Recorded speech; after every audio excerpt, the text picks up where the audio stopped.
Police, ambulance and fire units attended the crash at the corner of Lawson and Vida Streets. A family of 4 from Merewether had been travelling in this Mini, which was involved in a collision with a yellow Sigma sedan. The Mini overturned on impact.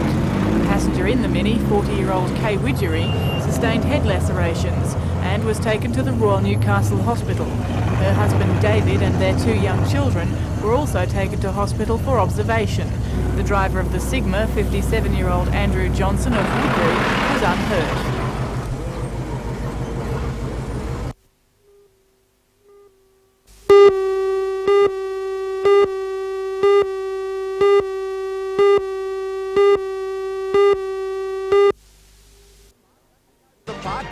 In tonight's news at 6, we'll preview the Newcastle Rugby League Grand Final to be played on Sunday at the International Sports Centre. For the 3rd year in a row, Lakes United will play South Newcastle. For all the news, join us tonight at 6.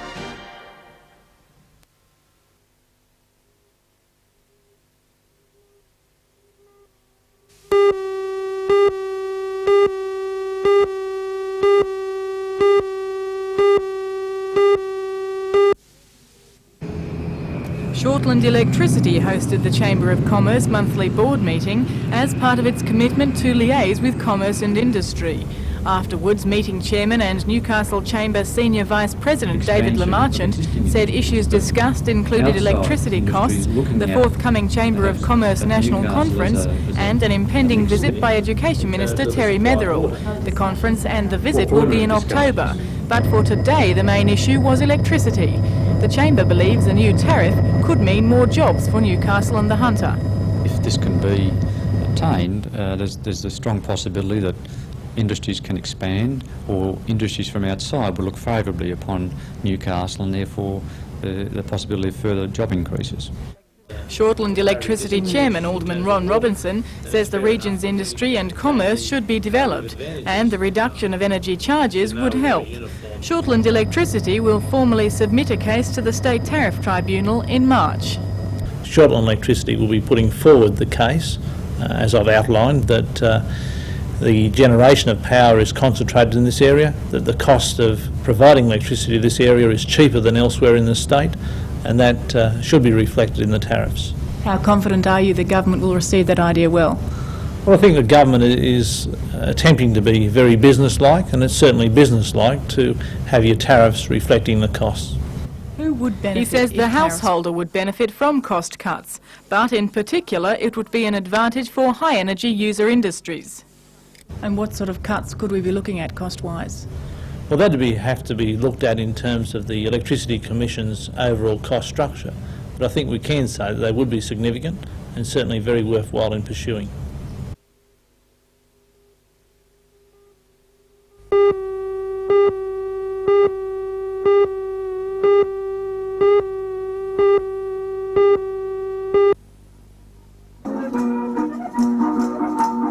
More than 5,000 people from across Australia returned to Greta today to remember a time when everything was new. The first migrants from Europe arrived at the biggest migrant camp in Australia 39 years ago, almost to the day. Sure, they had bad memories coming from camps in Europe, hard life after the war, broken-hearted people, and they came here and they started life in a camp like that in very hard, harsh conditions, but they made it. They are fighters.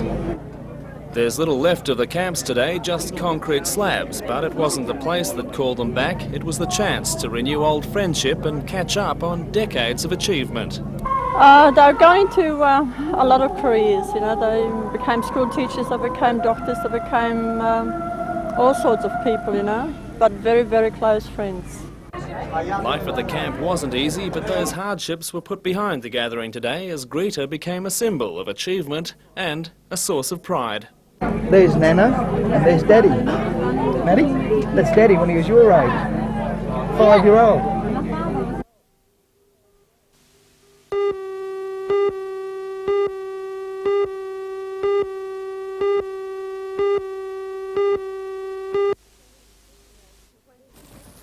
27-year-old Chris Deves had only been abseiling for 3 months, and it's most likely inexperience nearly cost him his life today. Chris was scaling this cliff at Mount Elliot near Holgate when his waist rope gave way. The next thing, he was plummeting to the ground. He landed face down in thick scrub 30 metres below, severely breaking his right leg and momentarily knocking himself unconscious. But minutes later, help was on the scene in the shape of Sydney bushwalkers Frank Williams and his daughter Nicole. All of a sudden we came out of the store eyes and saw this chap laying on the path. What did you think when you saw him? Well, at first I thought he was just laying there having a rest. It seemed that way. Yeah, but, we were scared around him, but he said, "Oh no, you broke my leg." Yeah, and when we saw him laying there, then we saw the ropes. Sort of pretty quickly deduced that something's terribly happened. By the time rescue crews arrived, almost an hour later, Deves was in extreme pain but still conscious. Then came the long and tiring process of stretchering him to the top of the cliff. Deves' large frame meant 8 people were needed to carry that stretcher, weaving their way through the narrow and very steep path. Once at the top, he was loaded into an ambulance and taken to Gosford Hospital. At last reports, he was satisfactory, his leg broken in 2 places.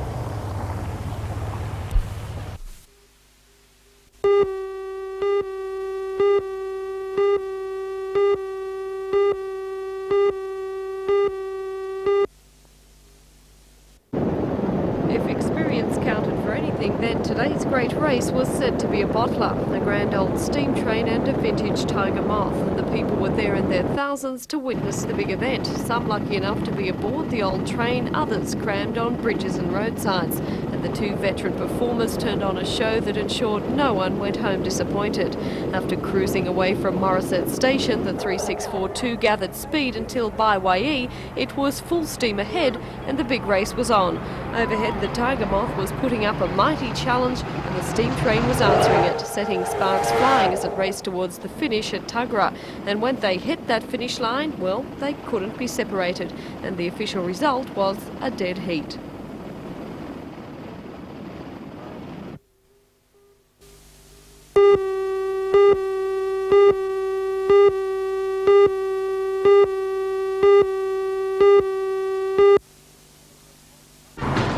In tonight's NBN News, a report on Windward Passage 2, the replica.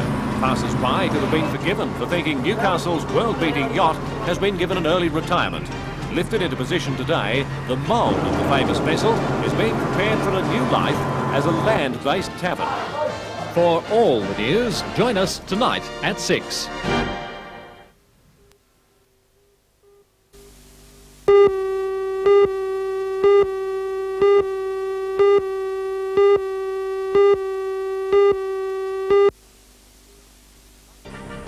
In tonight's NBN News, a boost for low to middle income earners wishing to buy a home.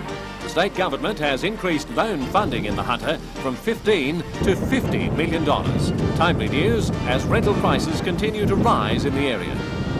For all the news, join us tonight at 6. Not too fast, Stu. Get a bit quick.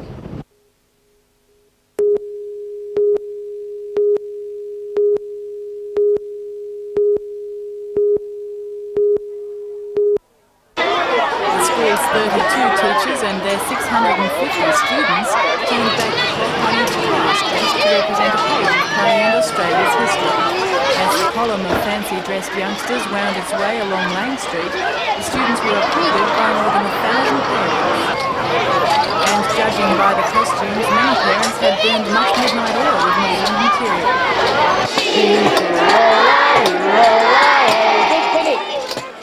At Rotary Park, the children sang national and folk songs before returning to the school ground for yet another setting, the burying of a time capsule. The aluminium cylinder made by apprentices at the nearby Alcan Works will safeguard photos, names and addresses of present-day pupils and other historic memorabilia. The capsule was placed in a rockery built by the teachers.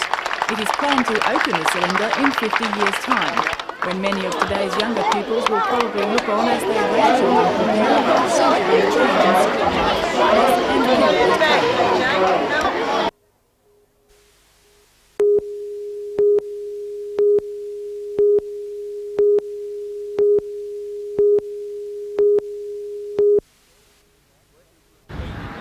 Workers were installing the new lights at Austral Park today. The lights are expected to be a 60% improvement on the existing lighting, helping the local boys to shine. Austral has been playing well with 4 wins and a draw in their last 6 games, but fronting up against the Australian team, which recently defeated Argentina, will be a difficult task. Are the Newcastle boys up to that standard of play? That's difficult to answer. We've done very, very well in this year's State League competition. We've drawn with the leaders Blacktown and we've beaten the second place holders Melita through the year. So we're probably as good as anyone in the State League competition. But the Australian team's riding on the crest of a wave at the moment. It looks like you're going to get a hiding, doesn't it? Yeah, I don't think we're as good as Argentina, and they beat Argentina 4-1. So anything could happen on the night. I hope we're not in for a thrashing. Austral has a tough schedule ahead with a semi-final match 4 days after their Socceroo clash. Secretary of the club, Dave Brown, who says Austral will field a full-strength team, believes injuries won't be a problem.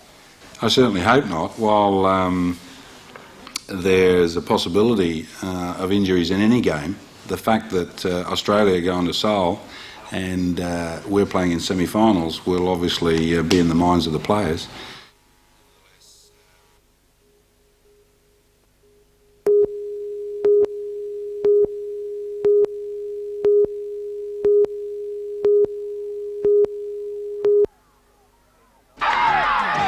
Tonight's news at 6, a Maitland High School has won the prestigious Bill Turner Cup for under-15 soccer. In an all-country final last night, St Peter's beat Wollongong's Fig Tree High. For all the news, join us tonight at 6.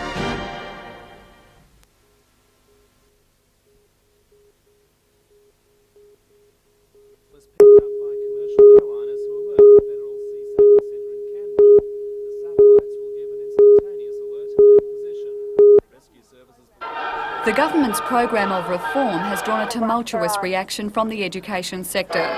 The winds of change have blown up into a storm. But one ambassador for the new policy is Dr. Fenton Sharp, Director General of Education for the past 4 months. Dr. Sharp delivered the opening address today at a conference of primary school principals from the Hunter Valley. He believes most teachers work hard and have a right to protest. However, he says Dr. Metherall's plan has been greatly misunderstood. Well, it's a democracy, and of course they're in their rights to object to any changes, but I think it's very important that they understand what the changes are and not be fooled by some of the what appear to be facts but aren't really facts about the changes. As a government appointee, though, are your hands tied when it comes to criticising the government, or do you really believe the changes are for the better? Oh, I think many of the changes are for the better in public education.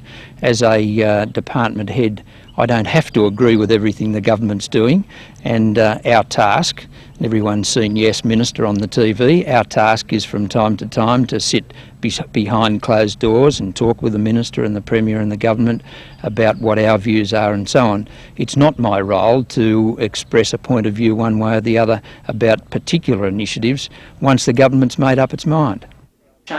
Dr. Sharp says the key theme of the reform package is freedom of choice. While the government attempts to get the message across and reconcile the apparent months of misunderstanding, it's also considering other changes. The government would like individual schools, together with P&C groups, to be able to decide whether they want to reintroduce corporal punishment. Primary schools in the built-up areas of Newcastle may also be de-zoned next year, though no decision has yet been made.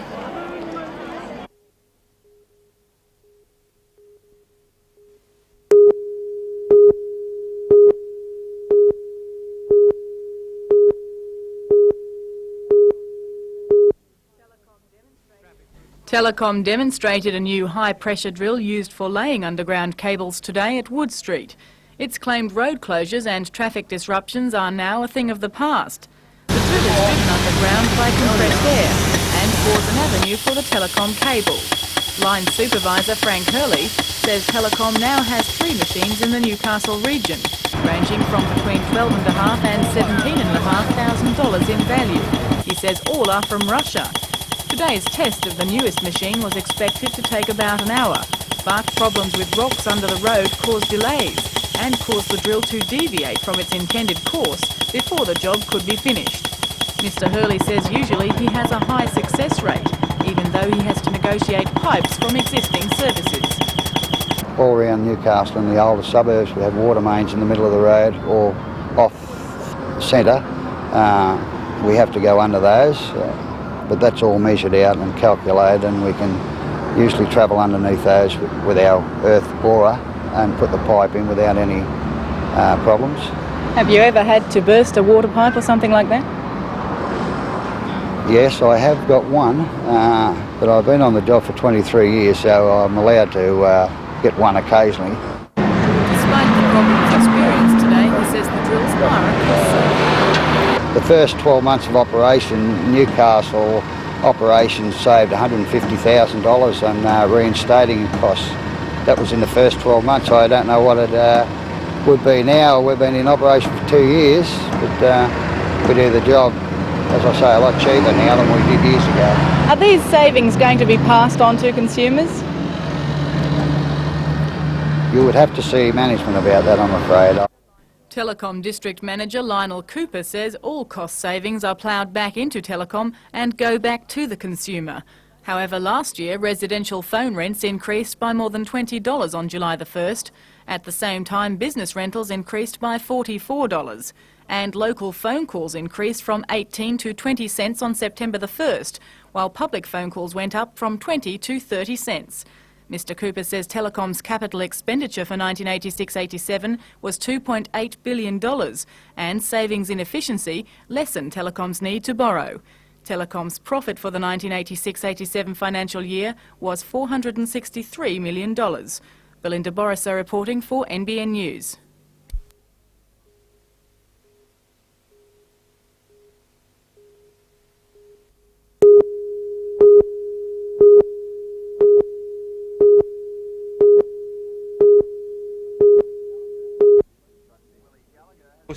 Willie Gallagher has been pleased with the team's recent performances with good wins against Canberra, Croatia and Rockdale. Austral play the mighty Socceroos next Wednesday, and 10th placed Warringah on Sunday should be a walkover. You've beaten Warringah before, you're guaranteed to get in the semi-finals. Is there any chance that your players may not have the motivation to win on Sunday? No, I don't think so, Peter. Their own pride motivates them, plus they know they've got to perform or they're not there the next week. So it's a self-motivator really, you know.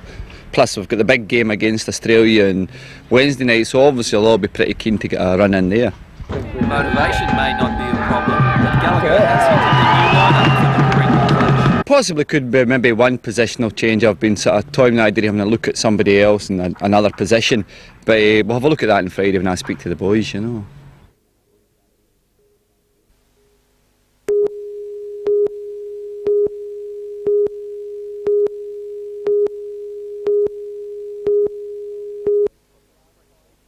With East, probably will. 26-year-old Worth has spent the last 5 seasons with East, but despite offers to stay in Sydney, he says the Knights offer and the Newcastle lifestyle was just too good to refuse. Yeah, I did have several other offers. You know, I've been in Sydney for 5 years and I've just decided the best for my wife and my family and my little girl, and we're settled on Newcastle. We're happy, we've got a place to live, and you know, just out to enjoy ourselves up here, football-wise. The fullback is keen to help Newcastle climb the league ladder, confidently predicting the Knights will be in the top half of next year's competition. The peaceful and relaxed atmosphere of the Newcastle golf course, however, is far removed from the hurly-burly of the Sydney Rugby League. And Gary says with training starting in October, every spare minute is precious. You know, you've only got a month or two, so I'll be out doing my best for the next couple of months.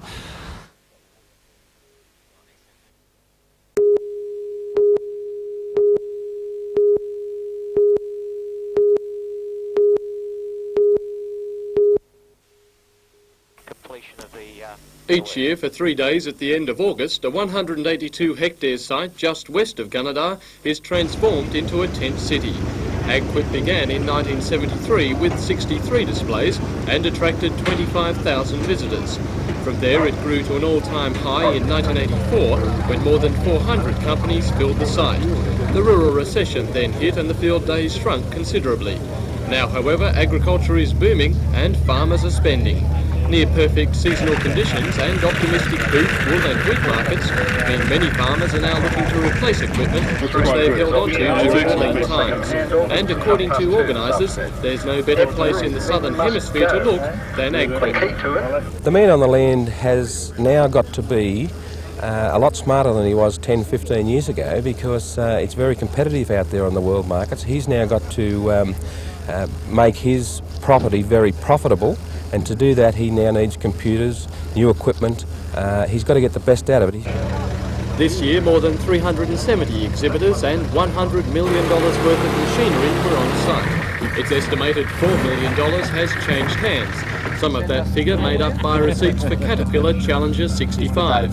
The $240,000 Caterpillar was the star attraction and the recipient of not a little tyre, or in this case track kicking, by quizzical farmers. It is the first tractor to have rubber tracks, and according to Caterpillar, it will revolutionise broadacre farming. And perhaps this is the future in farm transport. The builders of the Hover Cruise 5 say it is ideal for farms with swampy or flood-prone areas. Whatever their work capacity, there's no possibility buyers could discount the play potential of the $12,500 machines. For those looking for something a little more conservative, most major vehicle manufacturers also had their wares on display, although some may have been a little nervous about allowing test runs over the trying AgQuip course. And what's new in the farm world is only truly complemented by what's old. The predecessors of many of the current day workhorses were also on display.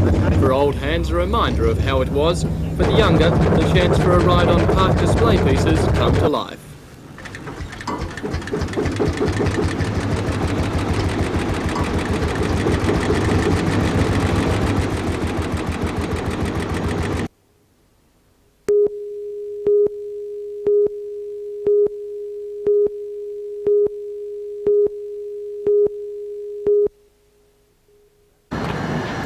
Watt Electrical has been in Newcastle for 26 years, manufacturing, installing and servicing electrical switchboards. Nearly 3 years ago, a program was devised to work towards quality assurance accreditation, giving customers a guarantee of quality of the product. At a special function today, the program bore fruit, with James Watt becoming the first Australian company to be awarded the Australian Standard Quality Systems for Engineering and Construction Projects certification.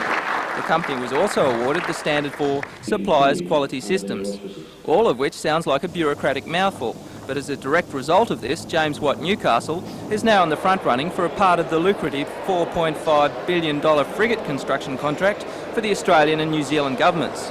Manager of the Newcastle office, David Smith, says the future looks bright for the 30 workers in the factory, as the company with its quality accreditation is now shortlisted for the Adelaide submarine contract. At this point in time, the contract that is being shortlisted with us is in the approximate value of $1.5 million to $2 million. And is that going to mean more jobs? Yes, it certainly will. Perhaps even doubling the existing workforce that we've got at the moment.